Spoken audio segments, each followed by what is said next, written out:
Quando a Carol me mandou mensagem dizendo que o voo dela tinha sido confirmado, eu estava no mercado escolhendo tomate. E por algum motivo que eu não consigo explicar até hoje, minha mão congelou ali, entre o tomate cereja e o italiano.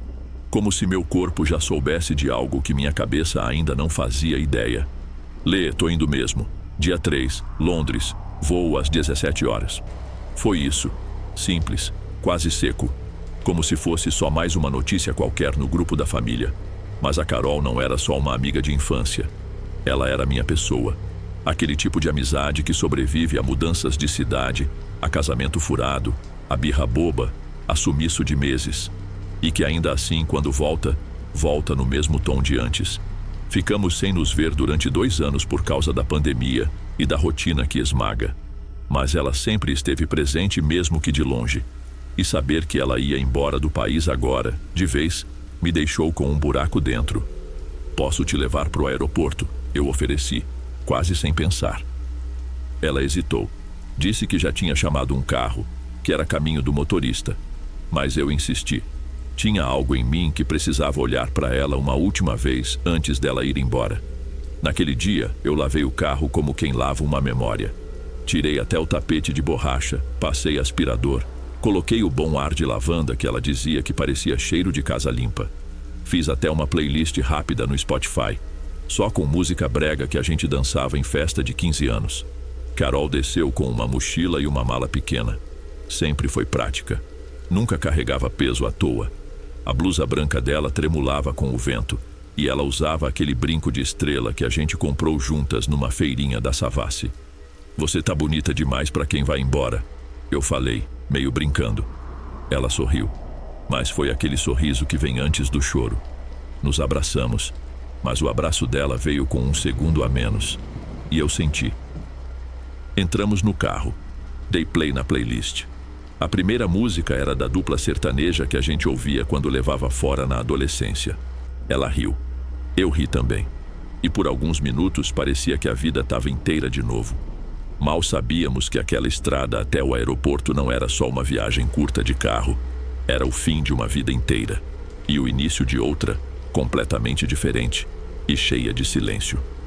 A gente pegou a contorno sentido Pampulha e o trânsito estava tranquilo demais para uma terça.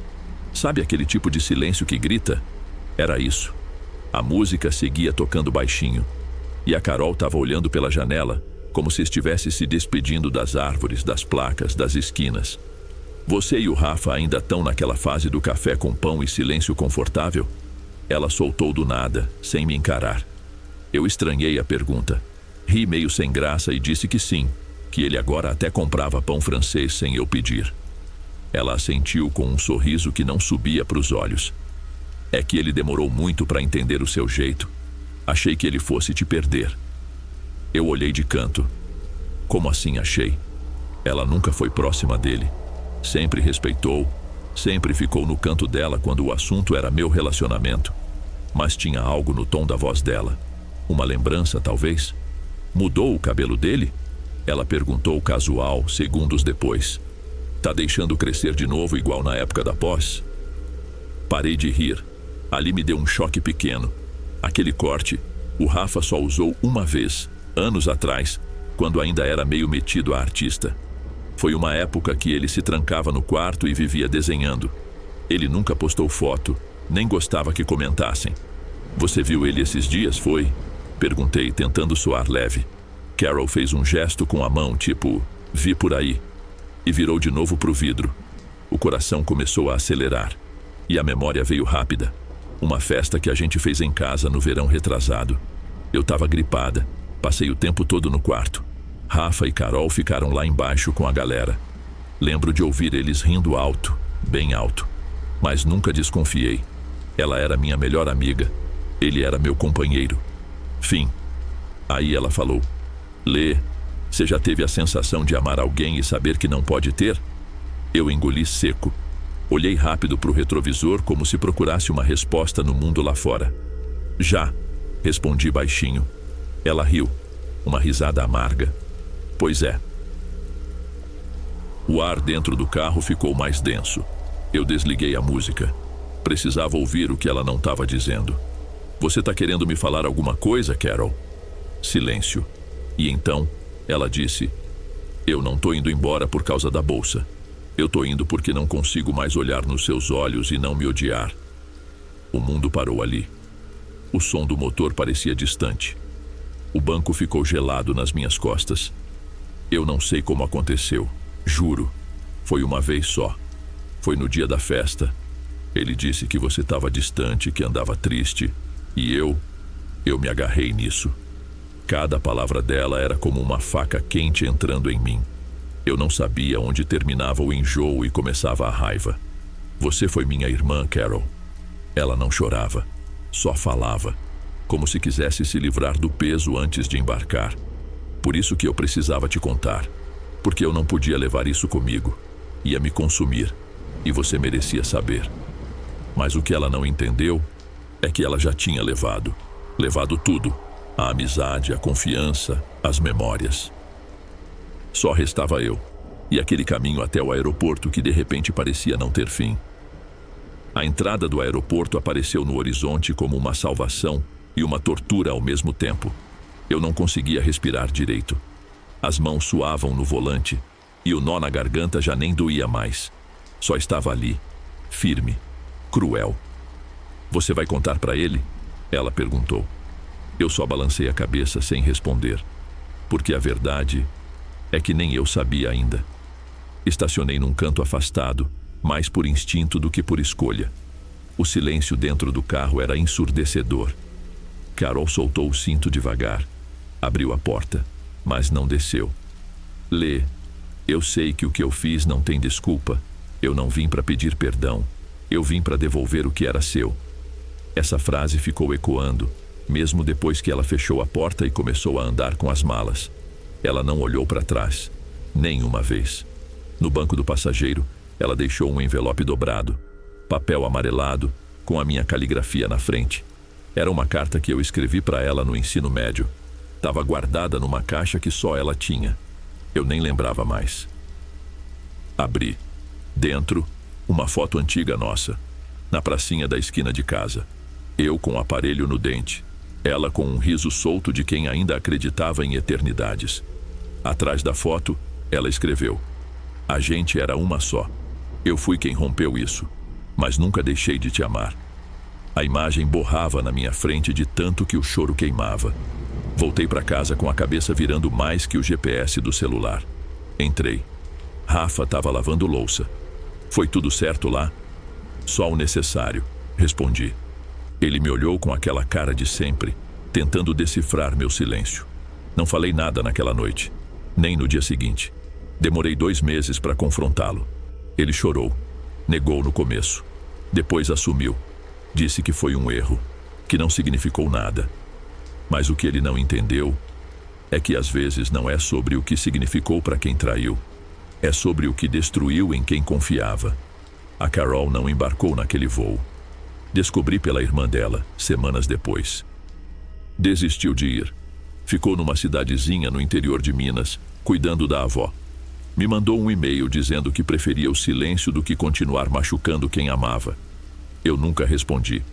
Hoje, eu moro sozinha com minha filha. A paz voltou, aos poucos. Mas até hoje, toda vez que deixo alguém na porta de casa, fico me perguntando o que essa pessoa está levando com ela.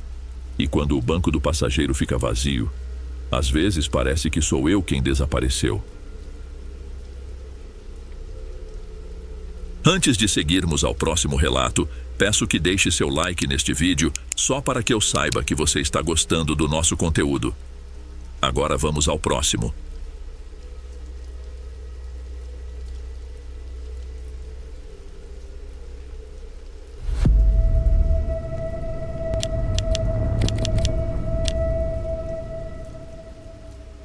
Tem coisa que a gente vive e guarda calado, não porque quer esconder, mas porque nem sabe por onde começar.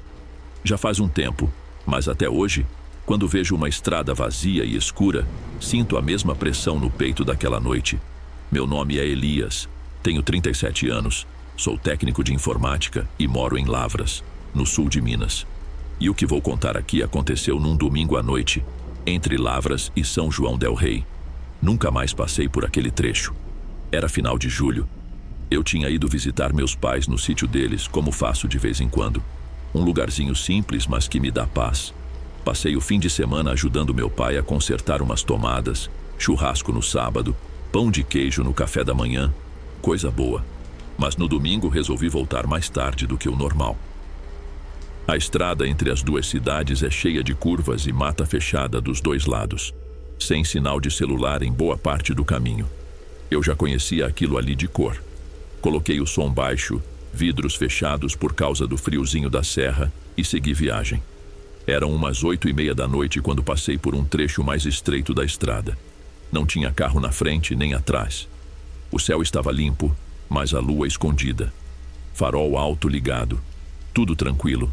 Até que vi um homem parado no acostamento, quase colado na faixa. Ele estava de mochila, capuz na cabeça e olhava fixo para o chão. Me deu um arrepio imediato. Pensei em seguir reto, mas no último segundo, tirei o pé do acelerador. Não sei se foi reflexo, pena ou sei lá o quê. Só sei que parei uns metros depois e vi ele vindo pela lateral do carro. Abri o vidro só um pouco e perguntei: "Tá indo para onde?" "Mais para frente", ele respondeu. Só isso. Sem perguntar meu nome, sem explicar o dele. Tinha um sotaque mineiro arrastado, mas a voz era seca, sem emoção. Algo no jeito dele já me deixou desconfortável. Contra o bom senso, destravei a porta. Ele entrou no banco do carona devagar, como quem já sabia que ia ser aceito. Sentou, fechou a porta com calma e colocou a mochila nos pés. O cheiro que veio junto era estranho. Mistura de mofo, gasolina e ferro velho. Nem forte, mas incômodo. Voltei a acelerar. Não sabia o que falar. Ele também não puxou conversa. Só ficou ali, olhando para frente, as mãos no colo. Não mexia em nada, nem no celular, nem na mochila. Só respirava, devagar. Depois de alguns minutos, tentei quebrar o gelo. "Você é daqui da região?" Ele respondeu sem virar o rosto. "Já fui." Continuei dirigindo. Estranhamente, a estrada parecia mais comprida do que de costume. As curvas demoravam a acabar. E o silêncio era um tipo de silêncio que fazia barulho. Me peguei reparando na mão esquerda dele. Tinha uns cortes tipo arranhões antigos e os dedos estavam sujos, com algo escuro embaixo das unhas. Não era graxa. Parecia sangue seco. Meu corpo ficou gelado. Ele percebeu meu olhar e disse, ainda olhando para frente: "Não se assuste, já secou." Eu devia ter virado o carro ou mandado ele descer ali mesmo, mas eu não consegui. Era como se minhas decisões não fossem mais minhas. Só continuei, com o coração disparado, enquanto ele ficava ali, imóvel. A estrada continuava deserta. Só o farol iluminando o mato de um lado, o barranco do outro, e aquele homem do meu lado, com um silêncio que pesava mais que a própria estrada. O cheiro dele parecia aumentar. Não era suor normal. Era como se as roupas dele tivessem sido enterradas e depois desenterradas. E aquilo começou a mexer comigo. Fiquei nauseado, mas me forcei a não demonstrar nada. "Você costuma dar carona para desconhecido?" Ele perguntou do nada. A voz dele era baixa, mas cada palavra parecia cortada a canivete.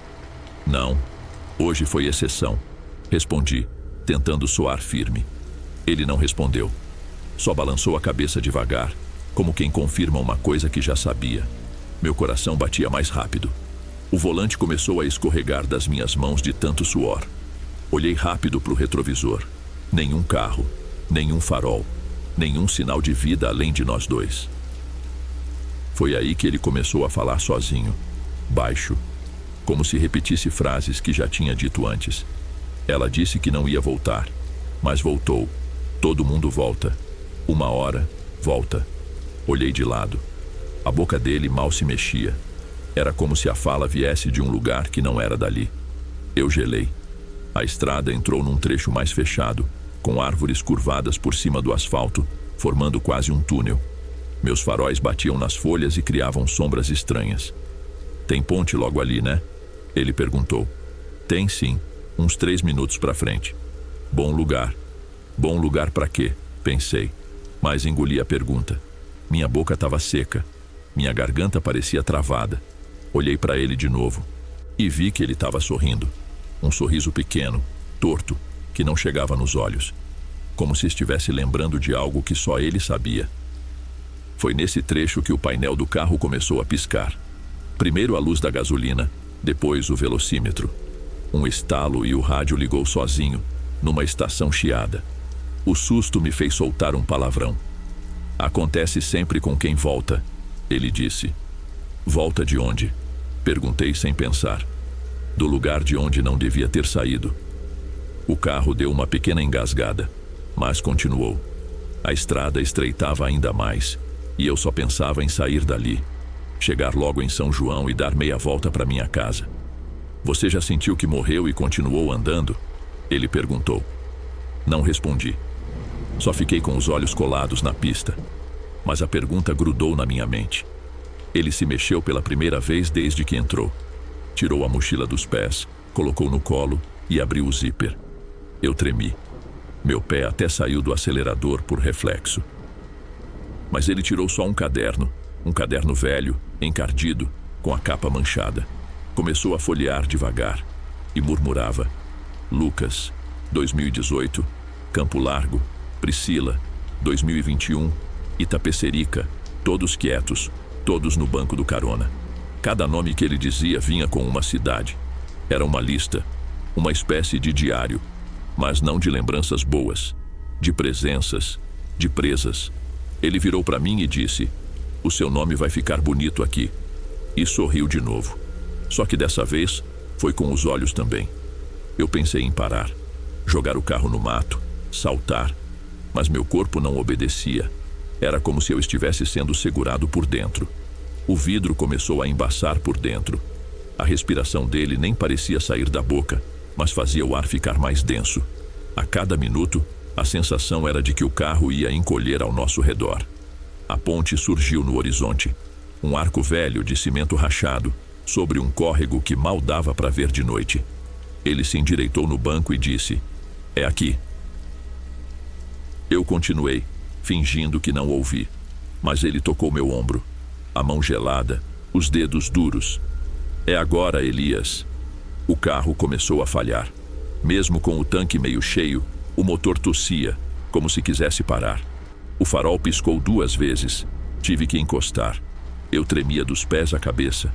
Ele abriu a porta, saiu devagar e ficou parado na beira da ponte. Olhou para a água. Depois virou o rosto para mim e falou algo que eu nunca vou esquecer. O que te salvou hoje foi a lembrança da sua mãe. Foi ela que não deixou. E então sumiu, andando por cima da ponte até desaparecer na escuridão do mato. Eu fiquei dentro do carro, travado, com as 2 mãos no volante como se aquilo fosse me proteger. O motor ainda estava ligado, mas parecia prestes a apagar a qualquer segundo. Olhei pelo retrovisor. A estrada continuava vazia. Nenhuma alma viva. Nenhum farol vindo atrás.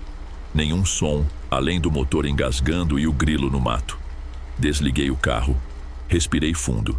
Fechei os olhos por 2 segundos. Só 2. E quando abri, ele não estava mais ali. A ponte estava vazia. Nenhum passo ecoando, nenhuma silhueta no mato. Ele simplesmente sumiu, como se nunca tivesse estado ali. Saí do carro devagar, olhando para os lados como quem espera um bote. O ar estava mais leve, mas meu corpo ainda sentia aquele peso, como se a presença dele tivesse ficado no banco do carona. Fui até o lado do passageiro. O banco ainda estava afundado. E ali, sobre o assento, o caderno. O mesmo caderno que ele tinha folheado. Hesitei, mas peguei. Era frio ao toque, com a capa áspera, quase pegajosa. Abri. Lá dentro, nomes, datas, cidades. Todos com detalhes curtos, mas assustadoramente precisos. Alguns nomes tinham cruzes do lado.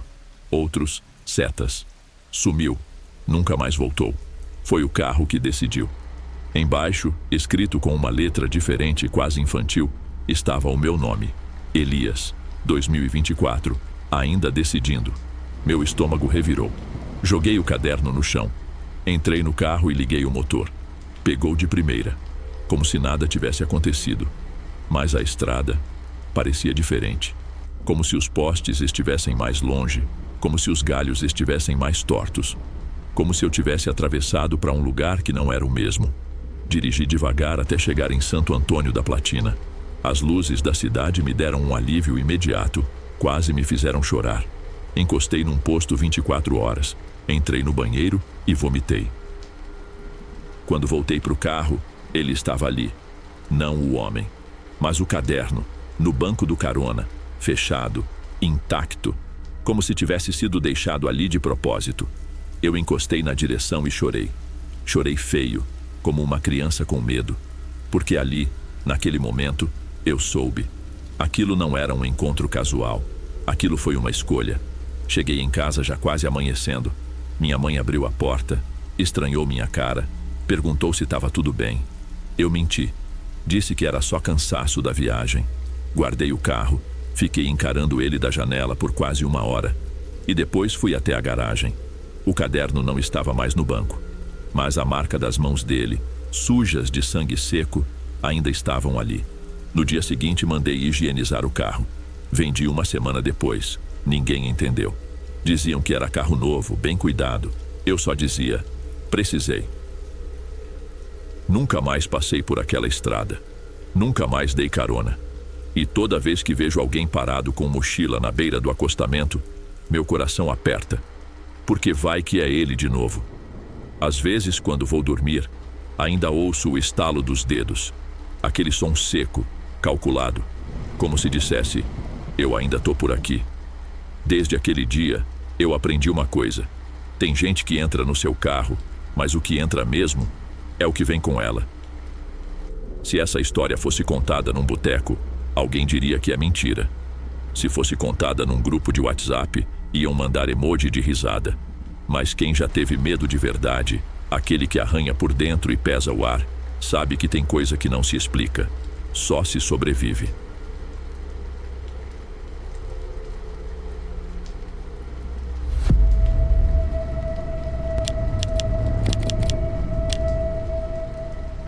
Meu nome é Valdo. Tenho 51 anos, 30 deles rodando estrada nesse país. Já fui de ônibus, já fui de carreta-tanque, agora tô num bitrem puxando carga de milho. E eu sempre digo, o asfalto ensina, mas nem tudo que ele mostra tem explicação. Era para ser mais uma viagem comum. Saí de Itumbiara por volta das 11 da noite, sentido Morrinhos. O trecho é tranquilo, já rodei ele mais vezes do que consigo contar. Céu limpo, vento cortando e só o ronco do caminhão embalando meu cansaço. Tava cansado, mas alerta. Aquela exaustão que bate fundo, mas que o corpo já acostumou. 1 litro de café numa mão, o outro no pensamento longe. Pensando na minha neta que estava para nascer. Pensando na mulher que ficou em casa com saudade na testa. Aquele trecho da Gol 213 tem uns pedaços onde a luz some. Só farol mesmo para mostrar o caminho. E foi num desses que eu vi um homem parado no acostamento, mochila nas costas e chapéu de palha. Do jeito que ele me olhou, parecia que já sabia que eu ia parar. Nem pensei. Encostei. Era madrugada, mas sei lá. Alguma coisa no olhar dele me puxou. Eu já vi muito andarilho, muito pedinte, muito nóia. Mas esse era diferente. Tinha uma tristeza silenciosa no rosto dele. Um peso que dava para ver de longe. Ele não pediu nada. Só subiu devagar, sentou no banco do carona e disse: obrigado. Só isso. E ficou quieto. Mão firme na mochila, olho fixo para frente.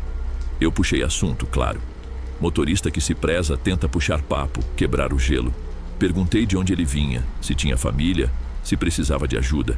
Ele só respondeu uma vez num sussurro: tô indo para onde parou. Essa frase ficou martelando na minha cabeça o resto da estrada. A mochila dele parecia pesada demais e tinha um cheiro esquisito, sabe? Não era fedor, era cheiro de coisa guardada há muito tempo. Umidade, mofo, suor velho, um cheiro de lembrança morta. Eu reparei nas mãos dele, mãos finas, quase sem cor. Tinha sujeira debaixo das unhas, um anel velho no dedo mindinho e uns calos fundos, como se tivesse cavado o chão com a unha. Foi quando ele encostou a cabeça no vidro e murmurou. Fazia tempo que ninguém parava. E ali, irmão, o tempo mudou. A estrada ficou mais escura. O motor parecia mais lento. O rádio começou a chiar, mesmo com sinal bom. Eu devia ter deixado ele lá. Mas aí, já era tarde demais. Na estrada, a noite parece respirar por si. Cada curva dá a impressão de esconder alguma coisa. E naquela madrugada, era como se o escuro não estivesse só do lado de fora, mas dentro do caminhão também. Eu tentava focar na pista, mas meu olho sempre dava uma espiada pro carona. Ele estava ali, firme, imóvel, como se fosse parte do banco. Não fazia barulho, não mexia o pescoço, não bocejava, não espirrava. E isso para mim era o mais estranho. Ninguém mesmo, fica tanto tempo parado daquele jeito. A cada curva, eu sentia o ar dentro da cabine ficar mais grosso, como se a gente estivesse mergulhando, afundando devagar. O vidro começou a embaçar sem sentido. O termômetro marcava 21 graus, mas eu sentia frio, um frio que não vinha do corpo. Pensei em parar num posto pequeno em Aloândia, que estava ali perto, só para fingir que ia calibrar o pneu, qualquer desculpa para sair dali por uns minutos. Mas quando olhei para o lado, ele estava com os olhos abertos, me encarando, sem mover o pescoço, só os olhos, e disse: "Pode seguir." Foi aí que me deu calafrio pela espinha. Como ele sabia que eu ia parar? Eu não falei nada, só pensei, não encostei, segui direto. Mas o medo já tinha colado em mim. A mochila dele começou a me incomodar. Era uma mochila simples, mas parecia ter coisa viva lá dentro. Digo, não mexia nem fazia barulho, mas eu sentia que ela pesava mais do que devia. E o cheiro piorou. Ficou mais forte, quase doce demais, sabe? Como carne passada. Ele murmurou algo que eu quase não entendi. Um sussurro arrastado. "É só até o fim da linha." Fingi que não ouvi. Liguei o rádio. Estava numa rádio AM, dessas que só pegam pregação e moda de viola. E foi quando a pregação cortou e entrou uma voz fina, estranha, que dizia: "Você levou, agora termina." Desliguei o rádio na hora. A mão tremia. Comecei a suar de novo. A cueca colou, igual quando a gente toma um susto e o corpo inteiro responde. Eu me sentia em transe. Ele então falou outra vez: "Você não quer saber o que tem na mochila?" Eu engoli seco e disse que não, que cada um carrega o que consegue, né? Ele soltou uma risada baixa, daquelas que não tem alegria nenhuma, só eco. "Bom, você já carrega coisa demais", respondeu. Aí eu soube que ele sabia da minha mulher, do meu menino, sabia do que aconteceu naquela curva perto de Jataí, quando o carro deles caiu na ribanceira e eu estava na estrada, a 10 quilômetros dali, com o celular no modo avião. "Você nunca respondeu a última mensagem, né?" ele disse. Nessa hora, o volante escapou um pouco da mão. Eu juro por tudo que é santo. Eu nunca contei isso pra ninguém. Nem no velório eu consegui chorar. Só fiquei lá, olhando pro chão, pensando no que teria acontecido se eu tivesse lido aquela mensagem a tempo. Ela só queria saber se podia fazer um caminho diferente. Ele continuou. A estrada parecia derreter na minha frente. Eu já não sabia se era a BR ou uma lembrança que eu estava dirigindo por dentro. Comecei a sentir o gosto da ferrugem na boca. Aquele gosto de coisa velha, podre, de coisa que não volta. De repente, ele se curvou para frente e encostou a mão no porta-luvas. Eu travei. Pensei em bater o caminhão numa árvore, em me jogar para fora. Mas ele só deixou ali um papel dobrado. "Quando chegar em Morrinhos, abre." Não falei nada. Só assenti com a cabeça. Meu coração parecia uma britadeira dentro do peito. Eu só queria sair dali. Ver a luz do primeiro poste. Ver uma alma viva na estrada. Mas a estrada não acabava. Era como se a gente tivesse entrado num looping. Quilômetro 112, depois 113, depois 112 de novo. O mesmo pasto à esquerda, o mesmo barranco rachado à direita. Eu conheço aquela estrada. Aquilo não era normal. Pensei em ligar para alguém, mas o celular já tinha apagado. Bateria cheia. Nada funcionava. Eu tentava respirar fundo, mas o ar entrava com esforço, como se algo bloqueasse por dentro. Foi aí que ele disse, baixinho, como um sussurro vindo do estômago: "Já tá chegando." A entrada para Morrinhos surgiu do nada. Uma placa torta, mal iluminada, que eu juro que não tinha visto antes. Eu olhei o relógio. Eram 3h57 da madrugada. Exatamente o horário do acidente da minha mulher, 2 anos antes. Senti um arrepio tão forte que tive que apertar o volante para não soltar. O homem do meu lado ajeitou a mochila no colo e disse: "É aqui." Ele não esperou o caminhão parar. Abriu a porta com calma e desceu como se estivesse indo para casa. Eu nem consegui perguntar nada. Fiquei ali, parado, motor ligado, respirando como se o ar tivesse voltado só naquele instante. Ele caminhou até o acostamento e entrou num terreno baldio. Sumiu na neblina, sem olhar para trás. Eu respirei fundo, encostei o caminhão no posto de gasolina mais próximo e fui abrir o tal bilhete. Mãos trêmulas, suor frio escorrendo da nuca. Quando desdobrei, era uma folha velha, daquelas de caderno de criança, meio rasgada. Estava escrito com uma letra que me pareceu familiar, mas não consegui identificar. Agora você sabe como é não ser ouvido. Ela também sabia. Na parte de trás, outro recado. Esse parecia mais recente. Não foi só ela que morreu naquela curva. Eu estava no banco de trás. Você nunca soube. Naquele momento, eu deixei o papel cair no colo. Minhas mãos gelaram. Comecei a ligar os pontos. O acidente. O carro tombado. O tempo que demoraram para achar os corpos. A dúvida que sempre me assombrou sobre quantas pessoas estavam realmente no carro.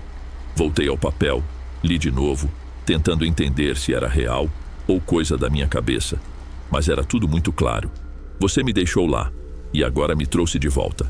Larguei o papel no painel e saí cambaleando da cabine. Fui até o banheiro do posto, joguei água no rosto, encarei meu reflexo. Meus olhos estavam fundos, vermelhos, como se eu tivesse envelhecido 20 anos numa noite. Voltei para o caminhão. O banco do carona estava molhado. Não de chuva, nem de condensação. Molhado como se alguém tivesse chorado ali. E o cheiro de roupa velha e ferrugem, ainda pairava no ar. Joguei a mochila dele para fora. Sim, ele tinha deixado. Mas quando abri, só tinha terra dentro. Terra preta, úmida, como se tivesse sido cavada há pouco. E no meio, um chinelinho azul, número infantil, já desbotado. Ajoelhei na beira da pista e chorei. Pela primeira vez em anos, chorei de verdade. Não pelo susto, mas pelo que entendi. O peso que eu carregava nunca foi só meu. Era o silêncio de alguém que ficou para trás e nunca teve nome. Nunca teve funeral. Na semana seguinte, voltei ao local do acidente com um pastor da cidade. A gente orou ali, acendeu uma vela e eu deixei o chinelinho num cantinho da cerca. Pedi perdão. Não sei para quem. Talvez para mim mesmo. Nunca mais vi aquele homem. Nunca mais ouvi aquela voz. Mas tem dia que eu tô na estrada, perto dali, e sinto um peso estranho no carona. Como se por segundos alguém sentasse ali só para lembrar. Eu ainda tô com você. Desde então parei de rodar aquele trecho. Troquei de caminhão. Mudei de rota. Mas nunca mais consegui ouvir pregação no rádio ou ver mochila encostada no banco sem lembrar. Tem coisa que a gente leva no caminhão e descarrega. Mas tem carga que entra na gente. E essa não sai mais. Nem com reza, nem com lágrima. Só com o tempo. E mesmo assim, nem sempre.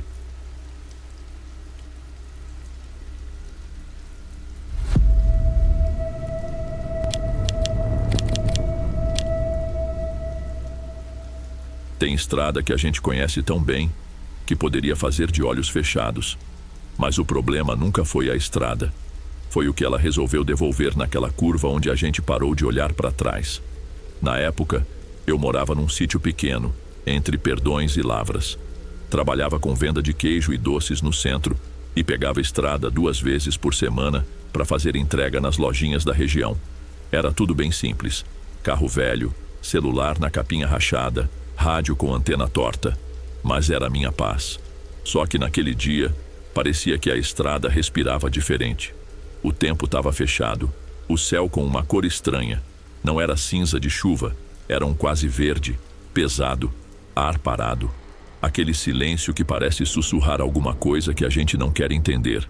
Eu tinha saído de casa por volta das 17 horas, o que não era comum. Geralmente saía de manhã, mas aquele dia enrolei, fiz pão de queijo com minha irmã, mexi no galinheiro e só depois peguei a estrada. O trecho até Lavras era por dentro, Uns 40 minutos. Eu já tinha passado do quilômetro 12 quando vi um rapaz parado no acostamento. Calça jeans, camisa branca, mochila nas costas. Ele não fez sinal. Só me olhou. E juro por tudo que é mais sagrado, o rosto dele me travou os dedos no volante. Porque não era só um rosto familiar. Era um rosto que eu tinha enterrado junto com um pedaço da minha juventude. Eu freiei devagar. E o coração começou a bater como se fosse me avisar que eu estava fazendo uma besteira daquelas que a alma cobra depois. Ele entrou no carro com um obrigado calmo, como se tivesse certeza que eu ia parar. Como se a gente já tivesse combinado isso, muito antes desse dia. O cheiro dele era de estrada, de chuva que secou na roupa, de saudade de algum lugar. Não falou mais nada por um tempo. Só ficou com as mãos cruzadas no colo e os olhos fixos no para-brisa.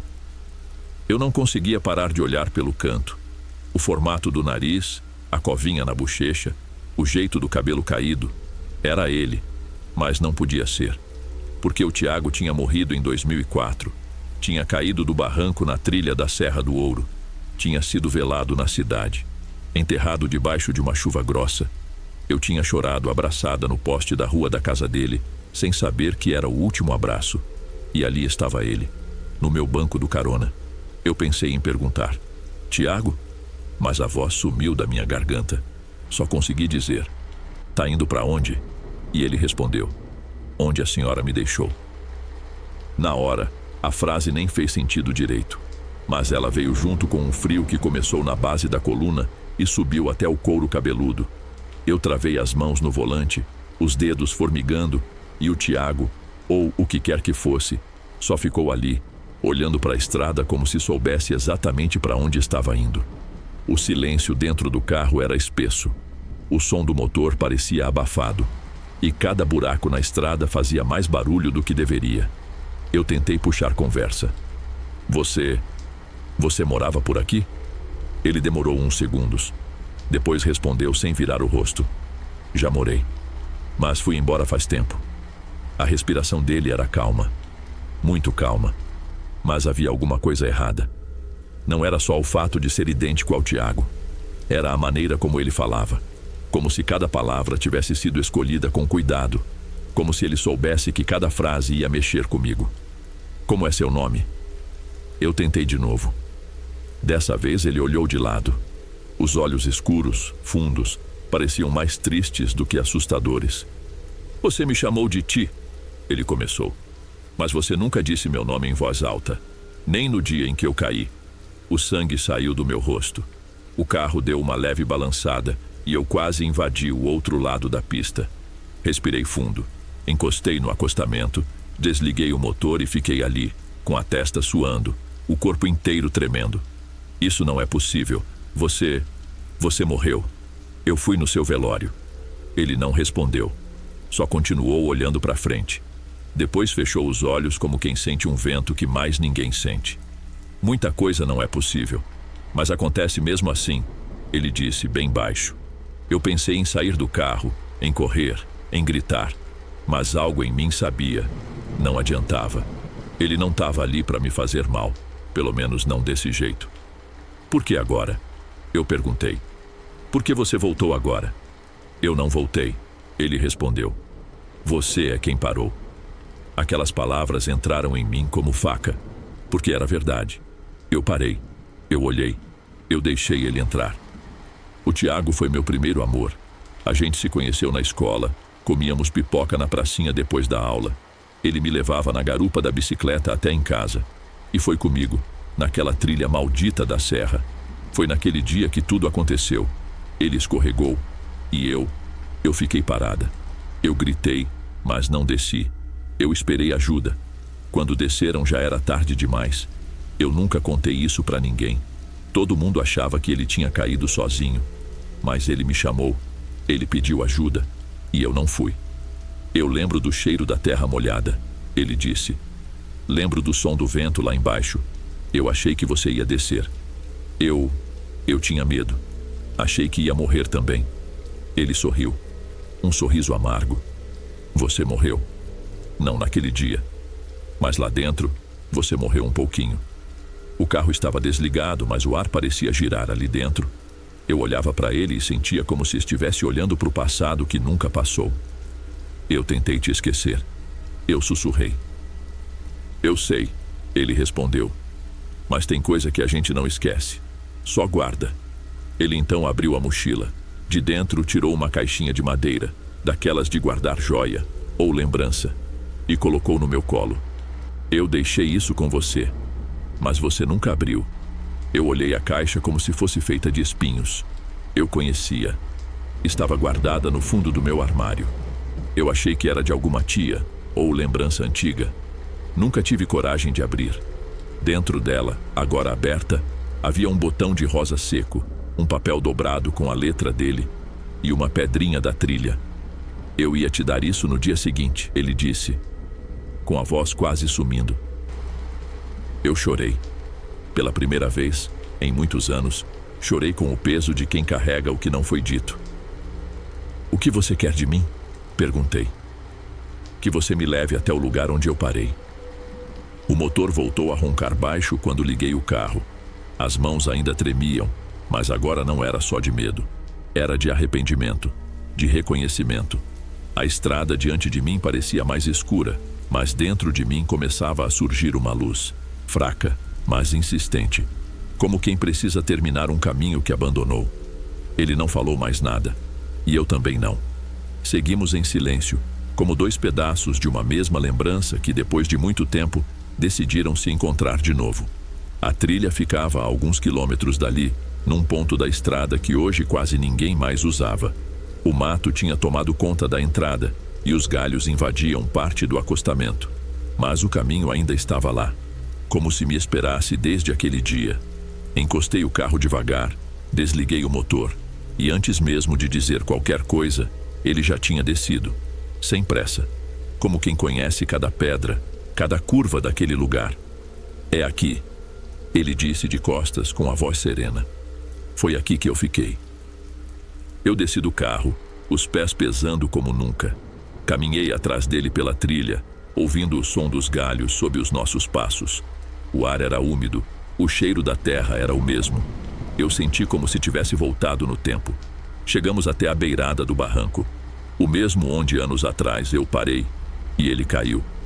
Eu esperei você, ele disse, olhando para o vazio abaixo. Eu não sabia o que dizer. Só encostei a mão no ombro dele, mas não senti nada. Nenhum calor, nenhum contato de verdade. Era como se ele já estivesse meio fora daqui. Eu tô aqui agora. Falei, com a voz embargada. Me perdoa por não ter vindo antes. Ele virou o rosto e, pela primeira vez, sorriu de um jeito diferente. Um sorriso de paz. Como se aquela frase fosse tudo que ele precisava ouvir. Eu não tô aqui para te machucar. Ele respondeu. Tô aqui para você se libertar. Naquele momento, o céu abriu um pouco, deixando um feixe de luz pálida atravessar as nuvens. Um sopro de vento balançou as folhas, e por um instante, parecia que o mundo tinha voltado a respirar comigo. Você precisa deixar isso ir, ele disse. Não é só por mim, é por você. Eu fechei os olhos, vi tudo de novo. A gente rindo na bicicleta, dividindo o pastel na escola, correndo para escapar da chuva. A última vez que olhei para ele, caído, com os olhos ainda pedindo socorro, eu chorei de novo, mas era diferente. Era como se cada lágrima levasse um pedaço do peso embora. Quando abri os olhos, ele não estava mais ali. O barranco estava vazio, o ar mais leve. A trilha atrás de mim, silenciosa. Mas no chão, bem onde ele tinha pisado, havia um único botão de rosa seco, igual ao da caixinha. Eu me agachei, peguei com cuidado e guardei no bolso. Voltei para o carro, liguei o motor e, pela primeira vez em anos, senti como se alguma parte de mim tivesse finalmente voltado a viver. Antes de sair com o carro, olhei pelo retrovisor. Ninguém, mas senti uma presença suave. Não era assombro, nem medo. Era só gratidão. Uma despedida sem palavras. Agora eu entendo o que ele quis dizer. Tem carona que não é para quem está na beira da estrada. É para quem ficou dentro da gente, esperando ser levado ao destino certo.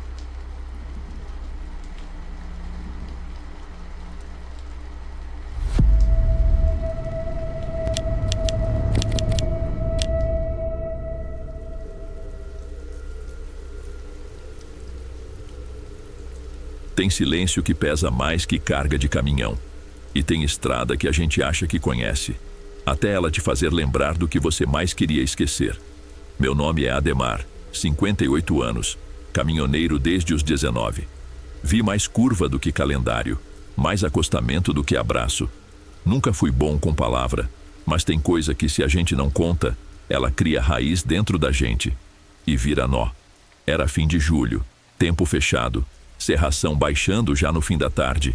Eu vinha descendo o trecho entre Lavras e Campo Belo, carregado com material de construção, voltando de um frete em Belo Horizonte. O rádio do caminhão só pegava chiado. A última música que tocou antes de sumir foi Saudade da Minha Terra, e parece que aquilo foi um aviso. A estrada estava vazia.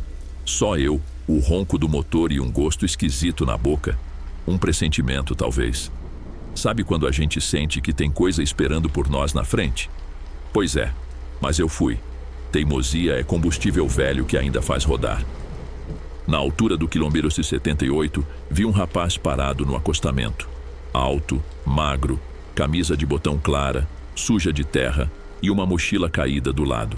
Ele não estendeu o braço, não fez sinal, não deu um passo para frente. Só olhou. Um olhar direto, que atravessou o vidro da cabine e me fez soltar o acelerador sem nem perceber. Eu nunca dou carona, principalmente de noite. E não era nem noite ainda, mas o céu estava com aquela cor de fim do mundo, sabe?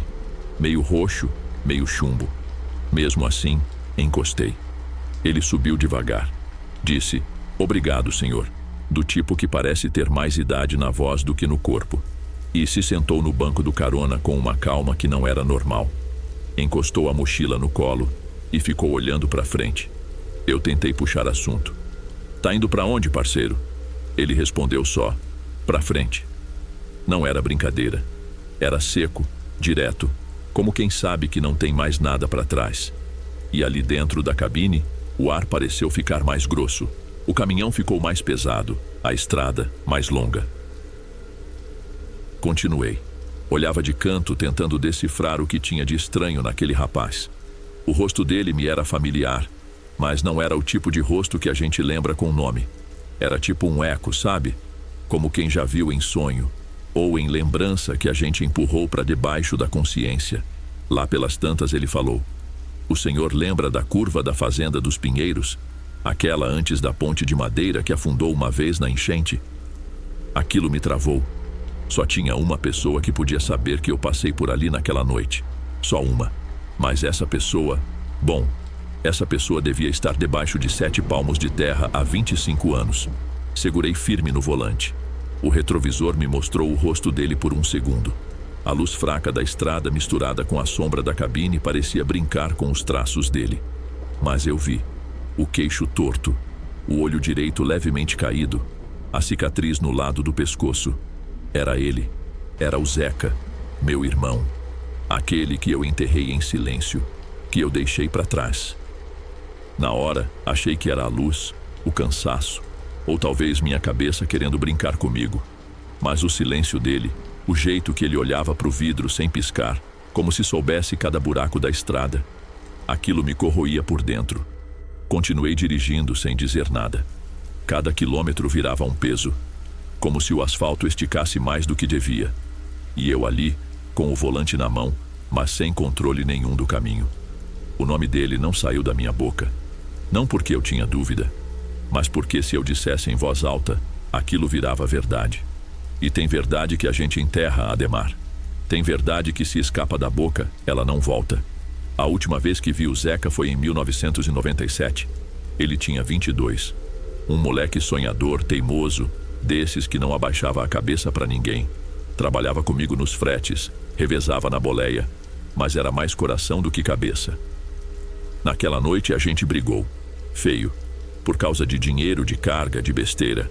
Mas também porque ele descobriu que eu estava devendo pro patrão. Eu falsifiquei um recibo e botei o nome dele no meio.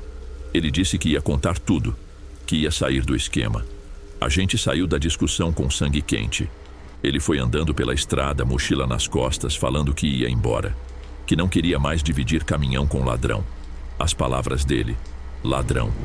E eu fui atrás. A curva era apertada. A estrada escorregadia. Eu vi ele andando pelo acostamento. E não vou mentir, eu pensei em assustar. Só jogar o farol alto, chegar perto, fazer ele correr. Um jeito de mostrar que ele também errava. Mas o caminhão derrapou. E quando voltou, eu já não via mais ele em pé. Só um vulto passando por baixo da cabine. E depois, silêncio. Eu não parei. Eu segui. Jurei para mim mesmo que tinha sido um bicho, que não podia ter sido ele, que eu tinha visto errado. Voltei horas depois com a desculpa de que estava preocupado. A polícia já estava lá. O corpo ainda coberto por lona. O rosto, nem precisei ver. Sabia. E calei. Contei que a gente tinha brigado, que ele saiu andando, que eu tentei ir atrás, mas perdi ele de vista. Fui o irmão preocupado, triste, destroçado. E por fora, até era. Mas por dentro eu carregava ele. No peito, no retrovisor, no barulho do motor que não desligava nem quando o caminhão estava parado. E agora, 25 anos depois, ele estava ali, no banco do carona, calado. A estrada seguia, e o céu parecia descer sobre a gente.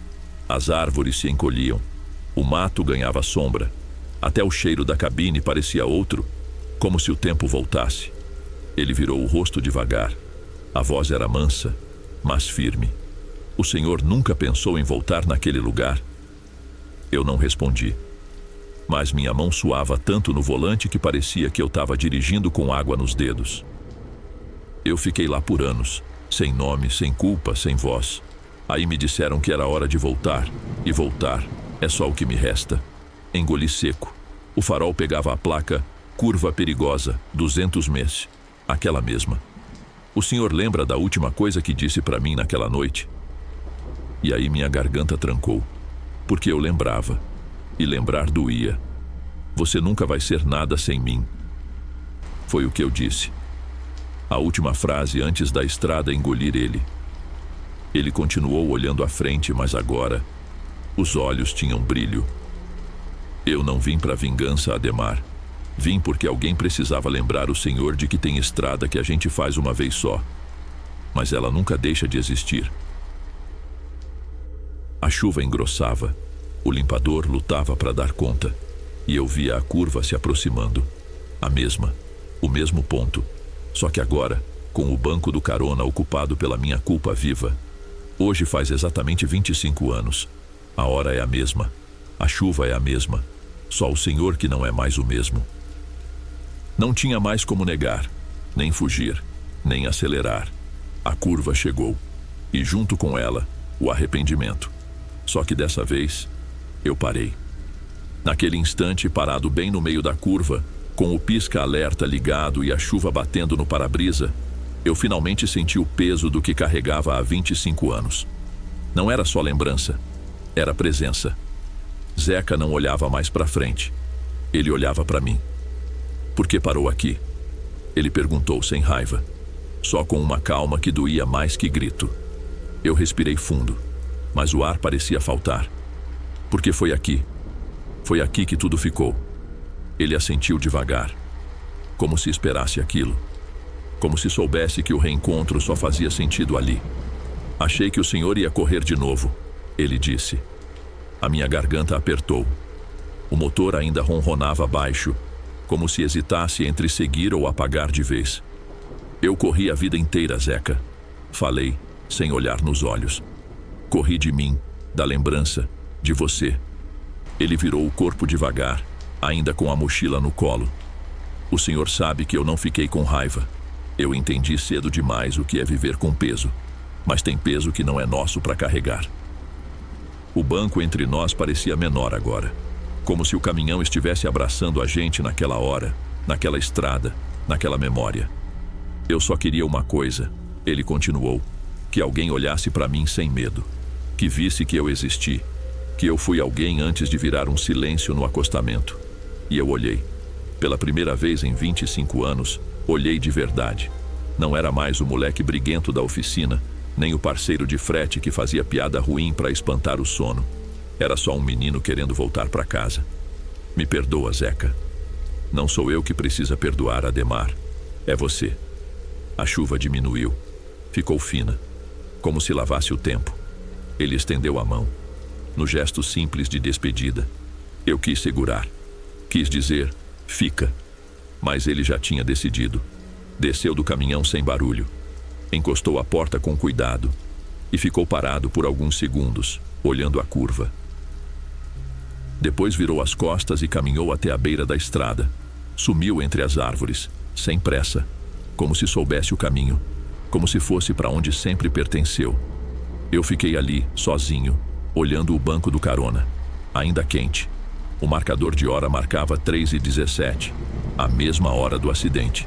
Mas, pela primeira vez, eu não senti medo. Girei a chave. O motor pegou de primeira. E o rádio, que ficou mudo a viagem toda, do nada, começou a tocar. Uma música antiga, aquela que o Zeca cantava baixinho quando a gente enfrentava trechos longos.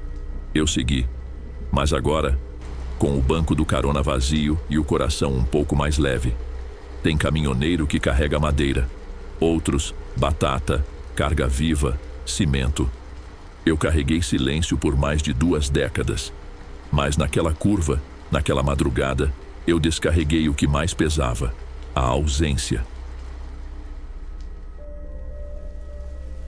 Se um dia, tarde da noite, você estiver dirigindo pela 116 e vir alguém parado na curva, não pare. Mas se parar, olhe nos olhos dele. Talvez ele não esteja pedindo carona. Talvez só esteja esperando ser lembrado.